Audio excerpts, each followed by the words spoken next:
करुणा का मतलब जानते हैं ना? करुणा का मतलब हुआ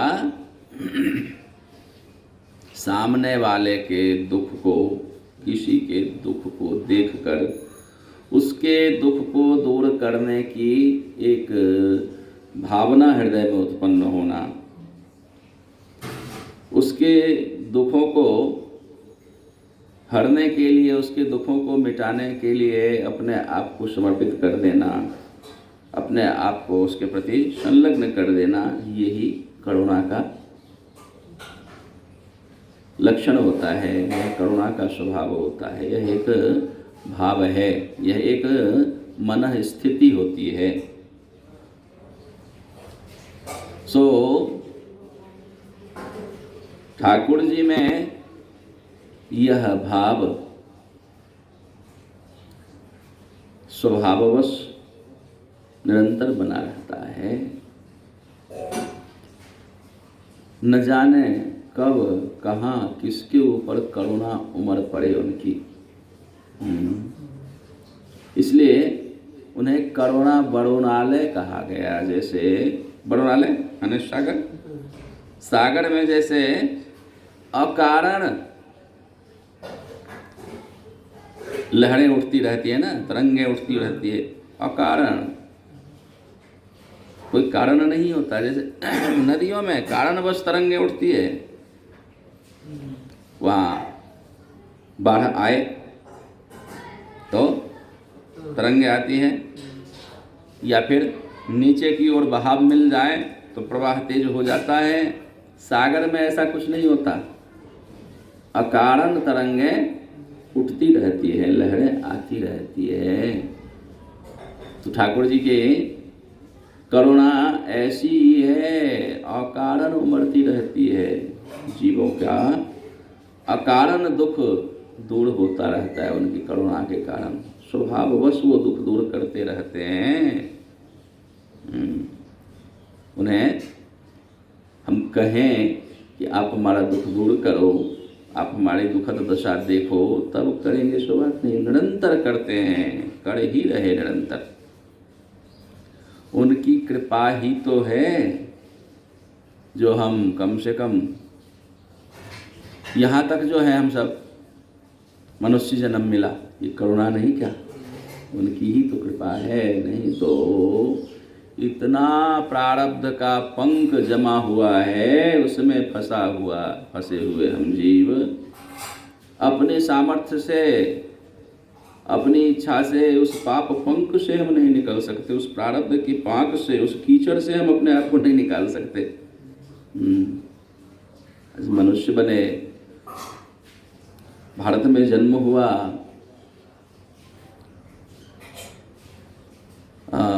सज्जनों का संग मिला, सद्गुरुदेव मिले, भगवत सेवा का, भगवत सानिध्यता प्राप्त हुई, भगवत सेवा का अवसर प्राप्त हुआ, सत्संग में हम लोग सत्संग लाभ ले रहे हैं, सत्संग प्राप्त हो रहा है, धामवास मिल गया है।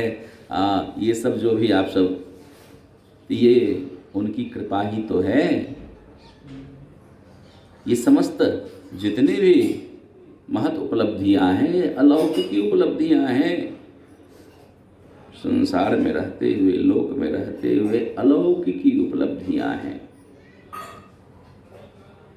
गुरुदेव की कृपा, गुरुदेव का साक्षात्कार होना, महजनों की भक्तजनों की सानिध्यता प्राप्त होना, भगवत भजन में लगना, ये सब अलौकिक उपलब्धि है, लौकिक नहीं है। रुपया, पैसा, धन, सम्मान आदि ये सब प्राप्त करना, ये सब उपलब्धियां लौकिक ही है। किंतु यदि भगवत संबंधी कुछ प्राप्त हो रहा है तो यह अलौकिकी उपलब्धियां, और यह कभी अपने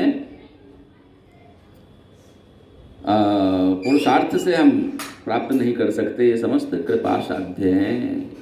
बिनु हरि कृपा मिलहि नहीं सुनता। बिना भगवत कृपा से तो ये महत्व जनों का भी सानिध्य प्राप्त नहीं होता।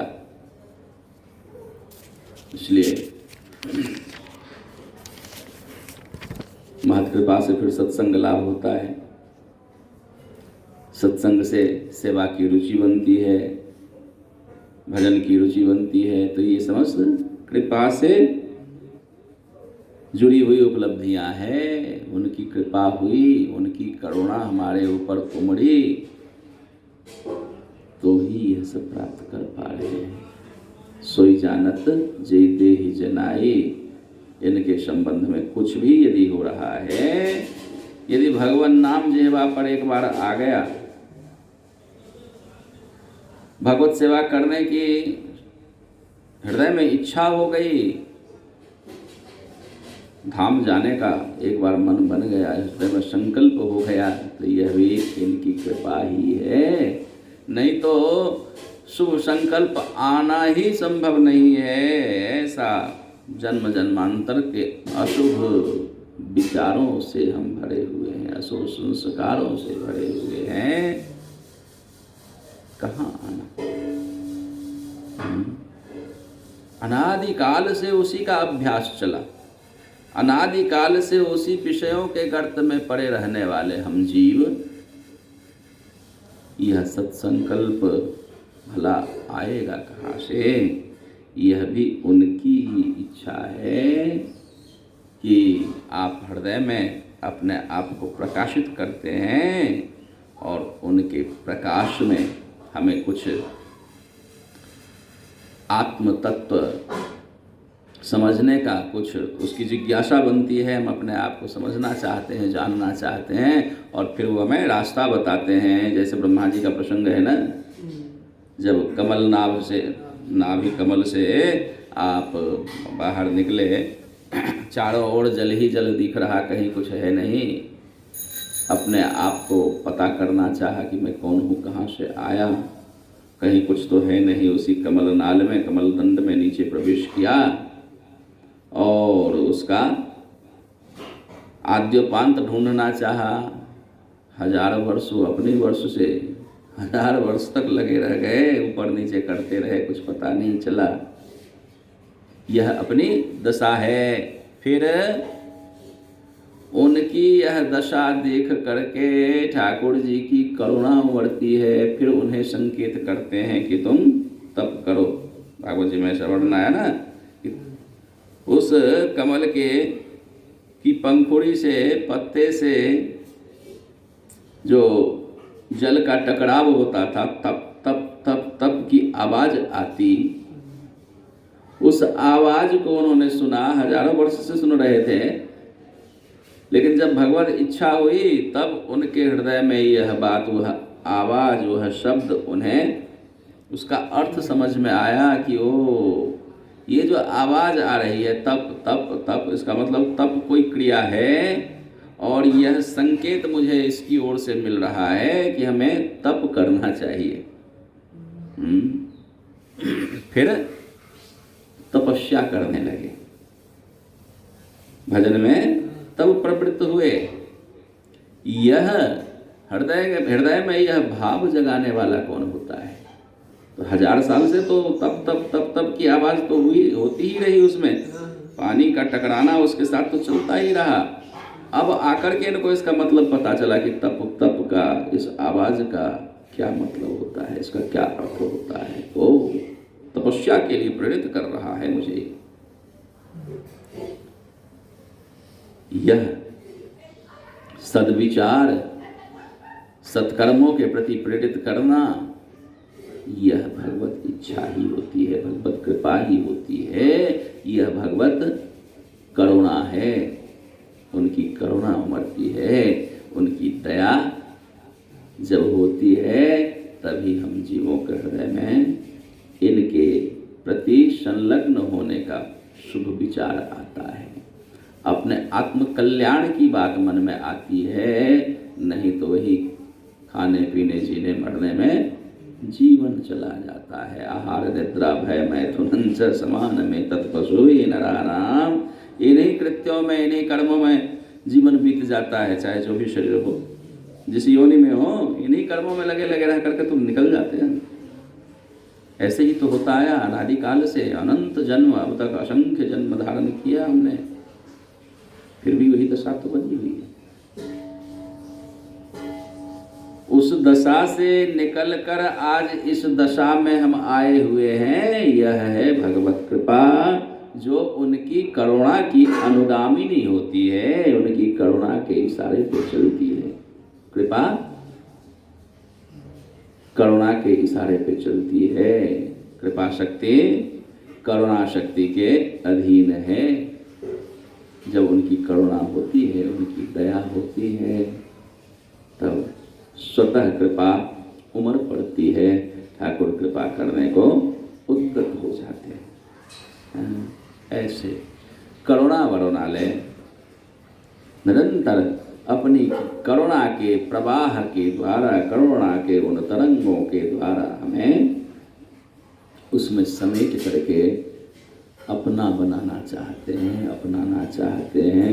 जो हम उनसे दूर हो चुके हैं, विषयों के पंख में फंसे हुए हैं, सो विविध भांति अवसर दे करके हमें उस भव पाक से, उस प्रारब्ध के कीचड़ से, उस पाप पंख से हमें निकालना चाहते हैं। यह उनकी कृपा है। ब्रह्मांड भ्रमिते कोनो भाग्यवान जीव, गुरु कृष्ण प्रसादे पाए भक्ति लता बीज।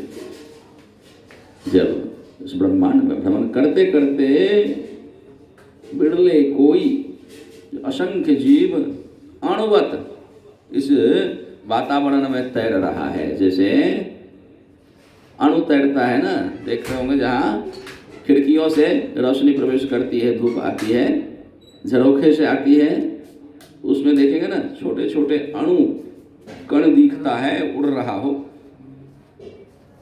वैसे ही वातावरण में जीव की स्थिति है, वैसे ही सारे जीव उड़ रहा है इस वातावरण में।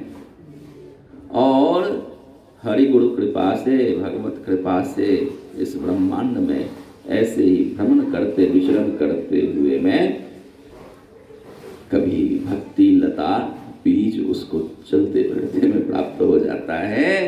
फिर उस बीज को जिसने धारण कर लिया, जिसने उसको प्राप्त किया और उस बीज के संरक्षण में, उसके संवर्धन में अपने आप को लगा लिया, फिर वह उसका आश्रय उसे प्राप्त होता है, उसकी छाया उसे मिलती है, उसका फल उसे प्राप्त होता है और वह